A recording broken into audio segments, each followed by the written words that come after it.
अभी अभी वहां जो कुछ भी हुआ था उसे देखकर शिवा के पीछे खड़ी पल्लवी, कृष्ण भार्गवन, मैनेजर रंगनाथन के साथ साथ बाकी के सभी कर्मचारियों के होश उड़ गए। डर के मारे उनके चेहरे सफेद पड़ गए और वो सूखे पत्तों की तरह कांपने लगे।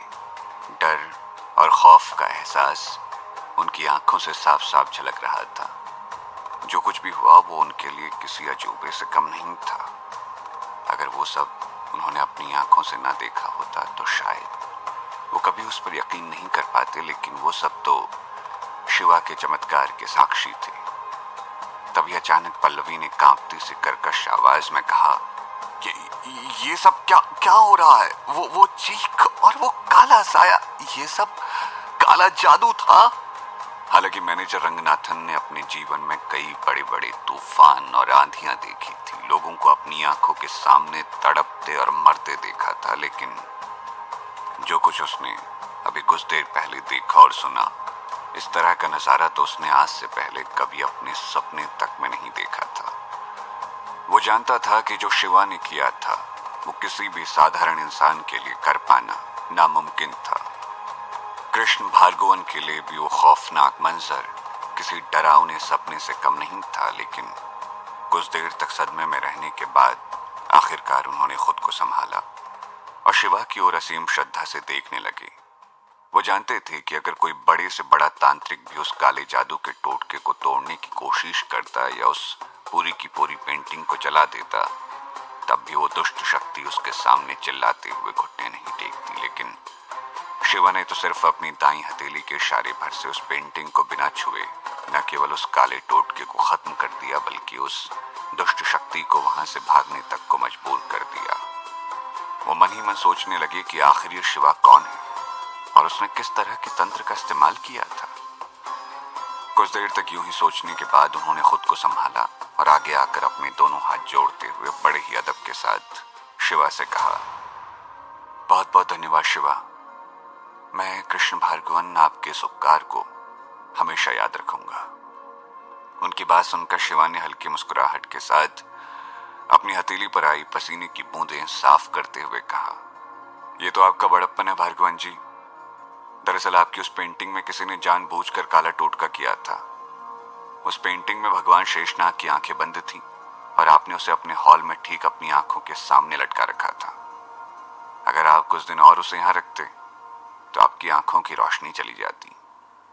शिवा की बात सुनकर अचानक कृष्ण भार्गवन के चेहरे पर गुस्से के भाव आ गए। उन्होंने अपनी मुट्ठी भींचते हुए गुस्से में कहा, तभी मैं सोचूं कि पिछले कुछ सालों में मेरी नजर इतनी कमजोर कैसे हो गई। आजकल तो मैं असली और नकली एंटीक चीजों में फर्क तक नहीं कर पाता, इसलिए हमारा व्यापार भी मंदा चलने लगा है। लेकिन ये पेंटिंग तो महान चित्रकार राव साहब ने मुझे बेची थी। इतना कहकर कृष्ण भार्गवन कुछ देर के लिए सोच में पड़ गए। हालांकि कृष्ण भार्गवन के मुंह से निकला नाम शिवा को जाना पहचाना सा लगा, लेकिन फिर भी उसने उस पर कुछ खास ध्यान नहीं दिया। वो तो यही सोच रहा था कि हो ना हो उस पेंटिंग पर काले जादू का टोटका करने वाला शख्स कोई साधारण इंसान नहीं था। इस तरह का टोटका या तो कोई बड़ा सिद्ध तांत्रिक कर सकता है या फिर कोई दिव्य शक्तियों वाला इंसान। यही सोचता हुआ शिवा अपने ही ख्यालों में खोया था कि तभी अचानक कृष्ण भार्गवन ने अपना सर खुजाते हुए कहा, मुझे सब कुछ समझ आ रहा है। अब तो इस मामले की तहकीकात कराने की जरूरत भी नहीं है। सब कुछ तो साफ है। सबको पता है कि आजकल राव साहब स्वामी खानदान वालों के साथ हैं, इसीलिए उस उस्ताद रंगा स्वामी के कहने पर उन्होंने जानबूझकर मुझे अंधा करने के लिए ये सब किया होगा। शायद मैं कितना बेवकूफ हूं जो उनकी चाल समझ भी नहीं पाया। जैसे ही शिवा ने स्वामी खानदान और राव साहब का नाम एक साथ सुना तो वो अचानक से चौंक गया। ये वही राव साहब थे जिन्होंने उस्ताद रंगा स्वामी को पुराने बरगद के उन दिव्य फलों के बारे में बताया था। पूरी दुनिया में शिवा के अलावा सिर्फ वही थे जिन्हें उन फलों की दिव्यता के बारे में पहले से पता था। इन दोनों हादसों के बाद शिवा इतना तो समझ चुका था कि राव साहब कोई मामूली आदमी नहीं है। उसने मन ही मन कहा, राव साहब, आखिर ये नाम बार बार मेरे सामने क्यों आ रहा है? शिवा राव साहब के बारे में सोच रहा था कि तभी अचानक पल्लवी उसके सामने अपने चेहरे पर शर्मिंदगी का भाव लिए आ खड़ी हुई।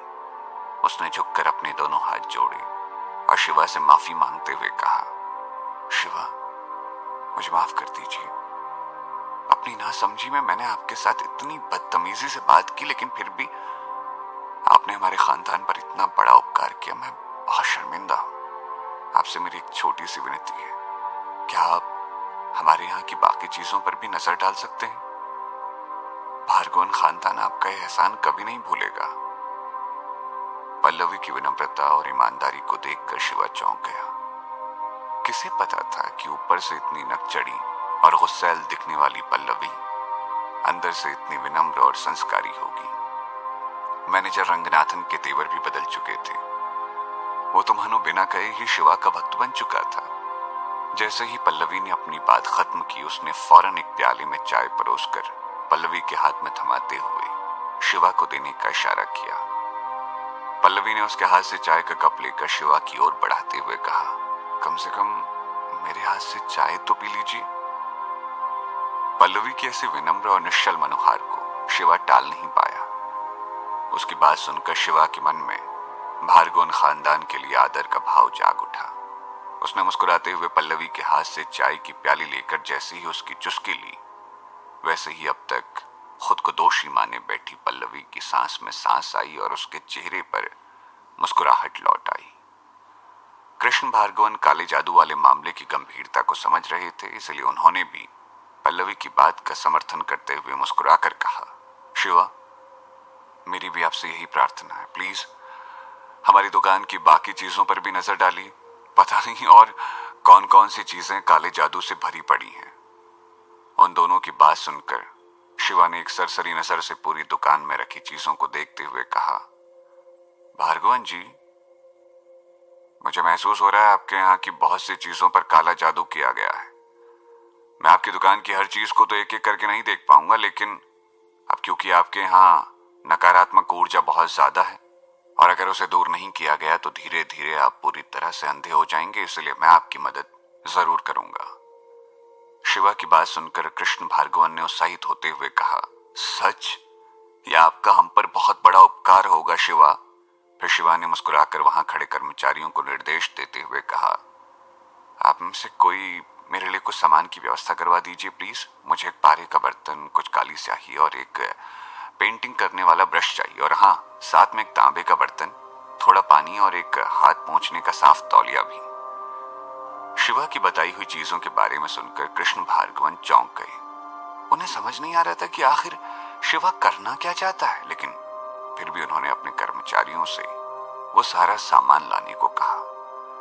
भार्गवन खानदान की वो दुकान बहुत बड़ी थी, इसलिए शिवा का मंगाया सारा सामान वहीं बड़ी आसानी से मिल गया और कुछ ही देर में कर्मचारी सारा सामान लेकर शिवा के सामने आ गए। उस सामान को देखकर कृष्ण भार्गवन ने अंदाजा लगाते हुए कहा, शिवा, क्या आप कोई टोटके का निशान बनाने वाले हैं? मैं आपके लिए लाल चंदन या फिर चिता की राख मंगवाऊं और इस पानी की जगह मुर्गे या बकरे का खून? लेकिन शिवा ने मुस्कुराते हुए उस तांबे के बर्तन में अपने हाथ धोए और साफ तौलिए से हाथ पोंछते हुए कहा, नहीं भार्गवन जी, उसकी कोई जरूरत नहीं है। ये पानी और बर्तन तो मैंने अपने हाथों से नकारात्मक ऊर्जा को दूर करने के लिए मंगवाया था। शिवा को देखकर कृष्ण भार्गवन के साथ साथ पल्लवी और मैनेजर रंगनाथन भी कुछ समझ नहीं पा रहे थे, लेकिन जब मैनेजर रंगनाथन से रहा नहीं गया तो उसने उत्सुकतावश शिवा से पूछ लिया, ओ, तो ये पानी आपने हाथ धोने के लिए मंगवाया था? मैनेजर रंगनाथन की बात सुनकर शिवा ने जवाब दिया, जैसे हम किसी समारोह में जाने से पहले नहा धोकर कपड़े बदलते हैं, ठीक उसी तरह शास्त्रों में कोई भी पवित्र काम करने से पहले हाथ धोना अच्छा माना गया है। किसी भी शुभ काम की शुरुआत हाथ धोने से ही होती है। इतना कहकर शिवा ने काली स्याही को पारे के बर्तन में डाला और एक हाथ में स्याही वाला पारे का बर्तन और दूसरे हाथ में पेंटिंग का ब्रश लेकर हॉल के ठीक बीचों बीच आ गया। अपना काम शुरू होने से पहले शिवा का इस तरह हाथ धोना वहां मौजूद सभी लोगों को अटपटा सा लगा। किसी ने नहीं सोचा था कि नई पीढ़ी के नौजवान शिवा की सोच इतनी पुरानी होगी। वो लोग वहीं खड़े यही सब सोच रहे थे, तब तक शिवा ने उस पेंटिंग के ब्रश को पारे के बर्तन वाली स्याही में डुबोया और मन ही मन एक प्राचीन सुरक्षा मंत्र का जाप करते हुए जमीन पर कुछ आड़ी तिरछी लकीरें खींचने लगा। शिवा का तरीका आम तांत्रिकों जैसा नहीं था, इसीलिए उसे इस तरह जमीन पर लकीरें खींचता देखकर किसी को कुछ समझ नहीं आ रहा था। उन आड़ी तिरछी लकीरों को देखकर पल्लवी ने चौंक कर फुसफुसाते हुए कहा, हैं? नहीं नहीं, शिवा बच्चों के खेल वाले 7 पाले तो नहीं बना सकते। नहीं, शायद मुझे कोई गलतफहमी हो रही है। पल्लवी की बात सुनकर कृष्ण भार्गवन ने गौर से उन आड़ी तिरछी लकीरों को देखा। शिवा की बनाई आकृति लग तो ठीक वैसी ही रही थी, लेकिन फिर भी कृष्ण भार्गवन ने उस वक्त अपना मुंह बंद रखना ठीक समझा।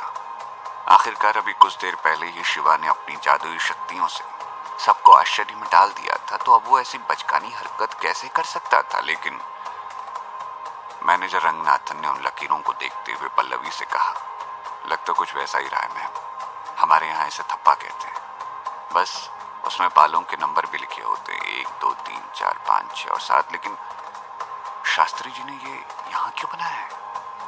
जैसे ही शिवा ने अपनी चित्रकारी पूरी की तो वहां मौजूद सभी लोग आपस में खुसर फुसर करने लगे। उनकी तरफ देखते हुए शिवा मंद मंद मुस्कुराने लगा। वो जानता था कि लोग उसके बारे में क्या सोच रहे हैं, इसलिए उसने सभी को समझाते हुए कहा, आप सभी ने खेल अपने बचपन में जरूर खेला होगा। बस उसी खेल की तरह आपको एक एक कर इन 7 पालों से निकलना है और आप पर किया गया काला जादू आपके शरीर से बाहर निकल जाएगा। बस इसकी शुरुआत किसी कुंवारी कन्या से करनी होगी।